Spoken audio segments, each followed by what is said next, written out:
Utba কি বললেন? Utba বললেন, ইয়া রাসূলুল্লাহ, এটা একটা ব্যাপার হলো, আমি এখন ইসলাম গ্রহণ করছি। সেই উতবা বললেন, ইসলাম গ্রহণ করলেন। তখন উবাই ইবনে খলফ তারা দেখলো উতবা তো মুসলমান হয়ে গেছে, সে একজন ধনাত্ম ব্যক্তি, সে তো একজন অনেক ভালো লোক। তখন উবাই ইবনে খলফ, আবু জাহেল তারা বলল, হে উতবা, যদি তুমি মুহাম্মাদের ধর্মে ফিরে গিয়েছ, সেখান থেকে যদি ফিরে না আসো, তাহলে আমরা তোমার সাথে কথা বলবো না, তোমার সাথে ব্যবসা বাণিজ্য লেনদেন সব কিছু বিচ্ছিন্ন করে দিব। উতবা বলল যে এখন তাহলে কি করব? আবু জাহেল,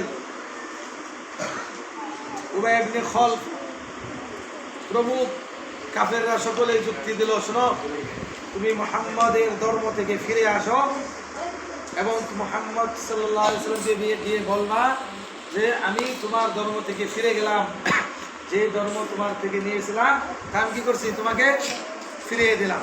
এমনকি মুহাম্মদের চেহারার মাঝে কি করবা, থুতু নিক্ষেপ করবা। বলেন না নাউজুবিল্লাহ। উতবা তাই করলো। রাসূলুল্লাহ সাল্লাল্লাহু আলাইহি ওয়াসাল্লামের সামনে গিয়ে বললে, হে মুহাম্মদ, আমি আপনার যে ধর্ম নিয়েছিলাম, গ্রহণ করেছিলাম, সেই ধর্ম করলাম, ফিরিয়ে দিলাম। এমনকি রসুলের চেহারার মধ্যে থুতু নিক্ষেপ করলো। রসুল অনেক কষ্ট পাইলেন, অনেক কষ্ট পাইছেন। হওয়ার পর আল্লাহ তাআলা কি করলেন, এই আয়াত নাযিল করলেন, কিয়ামত পর্যন্ত সবার জন্য এটা দৃষ্টান্ত স্বরূপ। দুনিয়াতে তোমরা যত মানুষ দুনিয়াতে থাকবা, বসবাস করবা, সাবধান। এই